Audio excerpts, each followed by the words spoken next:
This is Emilio Di Stefano, and in this video I'll be showcasing my MemoryBot program. This is a chatbot program which uses a conversational interface to take in new information from the user and to repeat that information back. Essentially, the program acts as a store of knowledge and a way to quickly and efficiently access the answers to questions. Let's run these main files. And now let's run that A out. Please enter your name. We'll enter a name with improper capitalization, maybe some special characters. Hello Cornelius, got rid of all those extra characters and made everything capital. Let's start up MemoryBot. MemoryBot has been initiated. To exit, say goodbye. You can include the word goodbye in any part of your question and the conversation will end. I preloaded this with question-answer pairs generated from ChatGTP with general knowledge. For example, I put all the state and country capitals in here. Let's see what it says when we ask, what is the capital of Florida? Tallahassee. What is the capital of Uruguay? Montevideo. I actually didn't know that, so this program is already working as a knowledge store for me. Let's ask, how far is the moon? Now let's ask it about boiling point for water. 100 degrees Celsius, correct? Now let's ask another type of question. Who are you? I'm good. So this is definitely lacking some of the conversational question-answer pairs that will actually make this conversation seem real and authentic. But it does achieve the objective. I actually included some more conversational agents that really show the full capacity of this program, how inverted indexing is used in areas where it will have a good time complexity, and how this program actually does a decent job of simulating a real conversation, given the low system resources required to run this program. Let's say goodbye. Let's include more words in this goodbye message. It was good catching up. Goodbye for now. Let's add some knowledge to MemoryBot. We asked, who are you? Let's add a message here. Selecting the second option in our main menu brings you here. On this screen, we can actually add question-answer pairs. Enter the question to remember an answer for. Let's say, who are you? And we'll add some punctuation there, which is actually stripped from question keys. Let's add some special characters as well. Now enter the answer to the question. I am MemoryBot. Ask me anything. Now at this point, the program asks you if you'd like to add another question-answer pair. No information has been stored to the MemoryBot JSON at this point. If the user would like to add another question, they can select yes here. And as soon as they select anything other than yes, when the program asks if they'd like to add another question-answer pair, let's say something other than yes, it takes us back to this main menu. Now let's check MemoryBot's JSON file and see if we can find this question-answer pair. As you can see, our program stripped all content which could be used in cyber attacks. All that we have here is lowercase letters. But the answer has correct punctuation. So these answer values in the question-answer or key value pairs are not as sensitive as these key pairs. Keys actually direct you to answers. That's not to say that no attack could be made on the system through this vector, but we do allow for punctuation and capitalization in order to preserve that conversational tone. Let's open MemoryBot back up. Who are you? I'm MemoryBot. Ask me anything. Let's say goodbye to MemoryBot. Goodbye, good conversation. It has been a pleasure speaking with you. Notice how MemoryBot actually gives a different answer for each greeting, each goodbye message, and each message telling the user that there is no question-answer pair that matches their question. I have 5 to 10 responses for each of these scenarios, which deviates from the normal logic of this program. Again, these are only used for greetings, goodbyes, and when the program is unsure of the answer. All other responses come from our JSON file. Let's try option 3, talk to dead people. Who would you like to speak with? A soldier from ancient Rome, Benjamin Franklin, or a caveman from 85,000 years ago?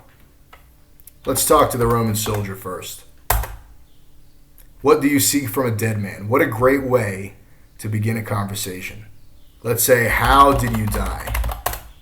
Despite all my close encounters with death during life, I am proud to say that I died of old age. What was it like to live in Rome? Life was hard, but sometimes it had its moments. What do you think of Julius Caesar? He loves power far more than he loved Rome. That's debatable, but I guess you can't argue with the guy who lived it. Let's say goodbye to Marcus. May your questions bring you wisdom. Let's talk to Benjamin Franklin. Salutations, the mind stirs when strangers speak. That actually does sound like something that Benjamin Franklin would say. Let's ask him, who are you?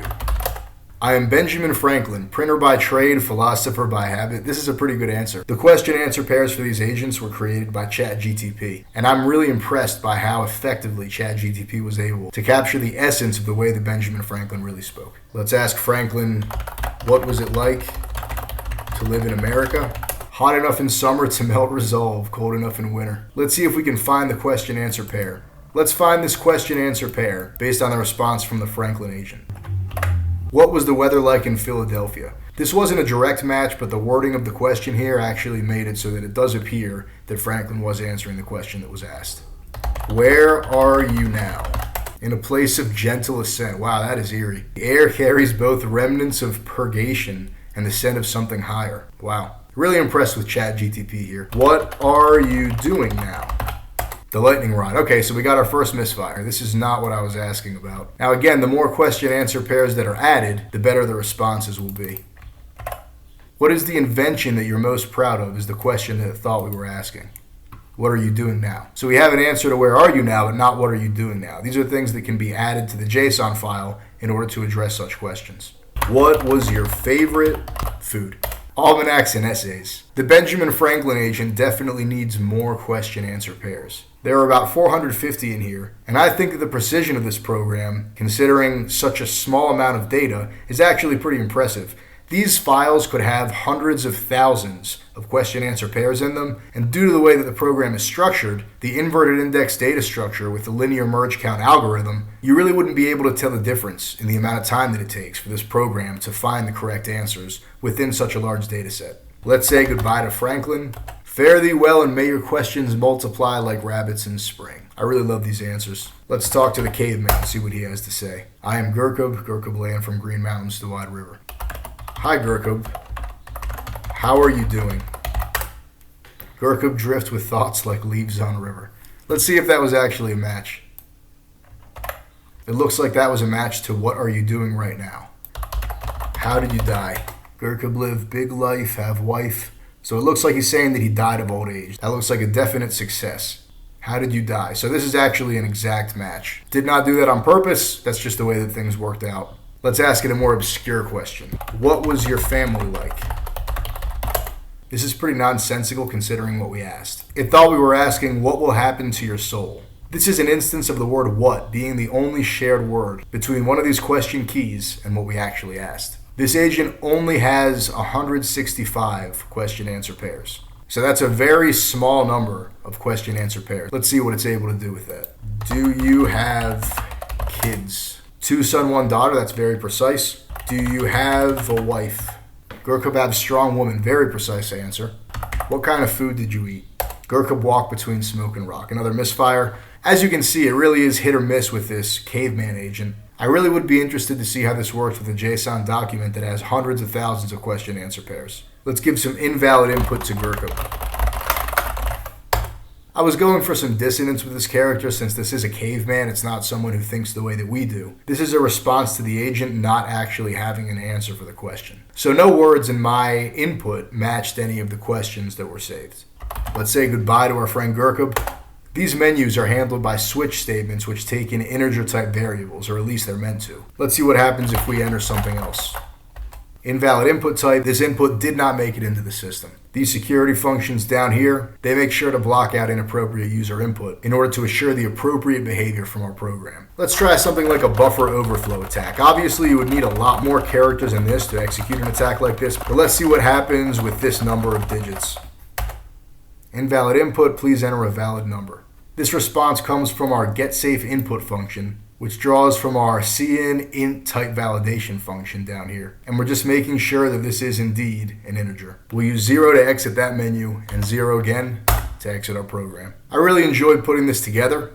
This was definitely a passion project for me. I hope that this project is as enjoyable to review as it was to put together. To my professor and anyone else who may be involved with the grading in this course, thank you for an excellent course experience and have a wonderful summer.